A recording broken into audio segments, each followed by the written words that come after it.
Hey guys, welcome back to the show. It's your girl Sarah right here on Relaks Radio, and I am super excited to be here because we're having a very important and interesting conversation with regard to discrimination that is faced by certain communities, certain people, right? And the reason we're obviously having this discussion is right now we're having the Paralympics, right? And it's not as widely appreciated or it's not as widely popular as the Olympics. But the truth is, we need to talk about why exactly it is that way. We need to talk about why we don't focus on Paralympics. Why is it that we think that people who are disabled or people who are differently abled are not as good as we are, right? And with Channel 4's latest move, that might actually cause a lot of problems. All right.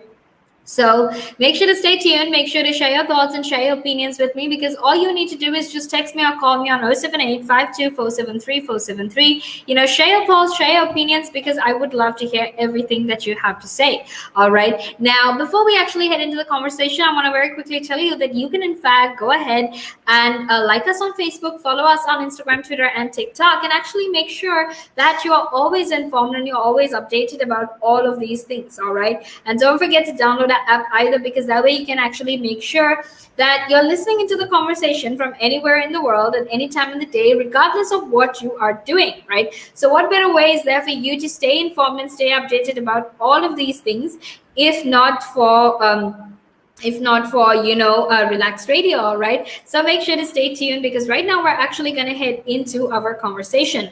All right, now Channel 4's successful decade-long mission to make the Paralympics a fixture on primetime TV could actually be cast aside by the new owner if the government sells the state-owned broadcaster to the highest bidder, right? And this is according to the former chairman and chief executive. So Channel 4 actually plans to broadcast a record, 1,300 hours of coverage of the Tokyo Games, and that's almost just 3 times the amount the BBC actually managed with its Olympic coverage, right? And that actually cemented its place as the world's leading Paralympic broadcaster. So now, if you are known for broadcasting the Paralympics, and now you don't now, because with the new owner, you're actually going to stop showing the Paralympics, what is that going to mean for Paralympic representation? What is that going to mean for Paralympic communities, right? Because look, it's disheartening. If I was differently abled, I would be so upset, right? And I can't even begin to imagine what these people are feeling at this point of time. Because imagine you work so hard, you actually get into Olympics, and then just because Channel 4 is now going to get a new chairman and a new chief executive, they're not going to even broadcast the Paralympics anymore, right? And this year's record commitment, which includes the unprecedented move of tearing up Channel 4's regular schedule to air 17.5 hours of the Paralympics each day, could well mark a coverage high point, because the broadcaster faced its privatization. All right, and even the channel's ability to offer such vast coverage, right, which includes transforming the Mo4 channel into the home of team sports, and also offering 14 live streams on a dedicated Paralympic website, is because it actually doesn't need to make a profit from the Olympics, right? So if that's the case, then why exactly is Paralympic broadcasting being cut? Right? Because the truth is, even if you're doing this because it's under new management, the kind of message it sets out to the community is more of a, we don't really care about the Paralympics, we just care about the Olympics, right? And the truth is, these people deserve to be there. They've worked as hard as the other Olympians, and that's why they're representing us in the Paralympics. So why exactly aren't we broadcasting it, right? And that's just what it looks like that's just what it looks like, especially if you're not going to read in depth into it. You're definitely going to assume that from the first glance. You're going to be like, oh, you know what, they don't care about our other communities. And let's also talk a little bit about rights of differently abled people, the marginalization they face. The fact of the matter is, sometimes it's hard for them to get jobs. Sometimes it's hard for them to get jobs, it's hard for them to get their rights, and even sometimes the payment that they get for to take care of themselves, for someone to take care of them is in fact very small, or it's not enough. It's not small, but it's just not enough. So this in fact sort of portrays, or this in fact brings to brings attention to some of the problems that we have here in our community. All right, now Channel 4 was in fact established by Margaret Thatcher's government in 1982 as this editorially independent broadcaster to provide this whole culturally challenging alternative to BBC One, BBC Two, and ITV, right? So it's publicly owned, but it's commercially funded, right? Which means about 90% of its income is in fact derived from TV advertising. And as a result, it's not really required to turn a profit or pay dividends to shareholders, right? So that is what is happening. Now, make sure you stay tuned because we're going to head into a small break. And after that, we will be back to discuss more of this. But obviously, until then, make sure you stay tuned.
Welcome back to the show. It's your girl Sarah right here on Relaks Radio, and I'm super excited to be here because we're having a very important and interesting conversation with regard to the Paralympic problem. We're talking about what exactly it looks like when Channel 4 decides to just cut off if Channel 4 actually cuts off broadcasting the Paralympics, what exactly it's going to look like on them, right? And why exactly this is going to be a big problem is because it's sort of then going to look like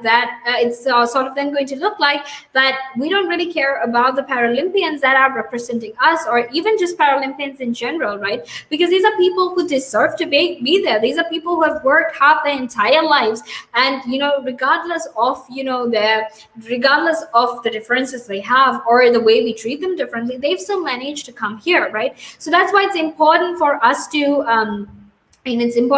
to discuss this, because like I mentioned earlier, Channel 4 doesn't really have to turn in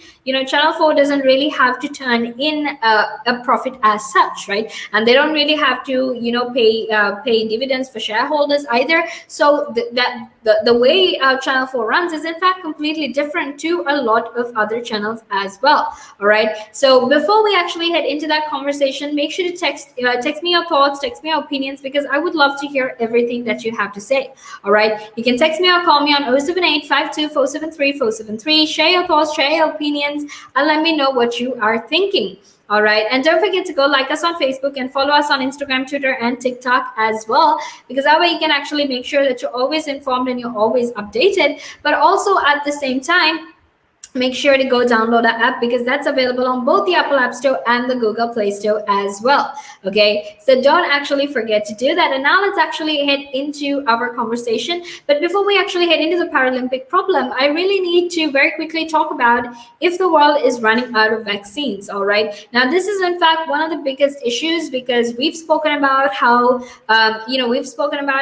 right now there is in fact a huge shortage in terms of vaccines, right? And we've also spoken about vaccine inequality. So we know at this point of time, even though a lot of other countries can offer booster doses to to their population, to their citizens, that's not exactly the same for poorer countries out there, right? It's in fact very hard for these poorer countries to offer booster doses or even offer a single dose to begin with to this country, to their population, to their citizens, because all of the vaccines in the world that have been produced at this point of time has in fact been hoarded by people from has in fact been hoarded by richer countries, right? Like the United Kingdom, like the United States, like Canada, that can actually afford to do that. They've done that, and because of that, so many people in the world haven't been able to get vaccinated.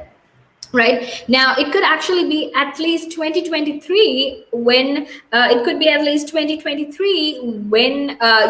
the poorest country can get a vaccine. So by that time, it's all the bad things that could possibly happen would have definitely happened, right? Because things as it is right now in some of the countries, in India, in Sri Lanka, is in fact much bad, because people haven't been able to get those vaccines, right? So because of that shortage, these poor countries are in fact, these third world countries are in fact in the worst stages of the pandemic yet, right? There are oxygen shortages, people are dying, and sometime back the situation in India was completely terrifying, because you'd see people who died from COVID just piled up on the streets and being set on fire, and that is just one instance. So we know that if we don't vaccinate the rest of the world as soon as we can, that's going to be the exact same story, not just for poorer countries, but for our countries as well, because COVID spreads really fast, right? The rate of infection is very high. So it doesn't really matter if you're vaccinated, if only your country is vaccinated,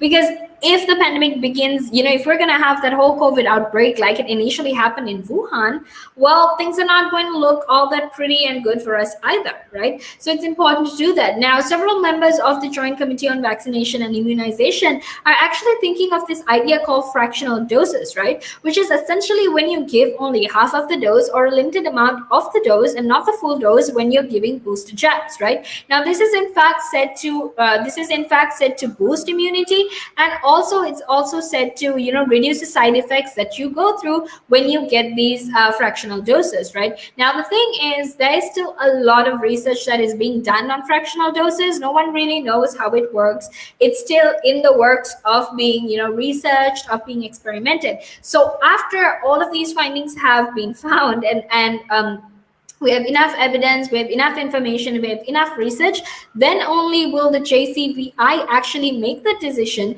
and tell the UK government, look, this is what you need to do. So then at that point, they will make those changes. But until then, obviously, we've got to stay. All right. Now, make sure to stay tuned, because we're going to head into a small break. And after that, we will be back to discuss more of this. But until then, make sure you stay tuned. The valuations that you place on an asset are always behind you. It's always in hindsight. It's never in front of you. And that's one of the challenges, right? Because you're always valuing what happened yesterday and what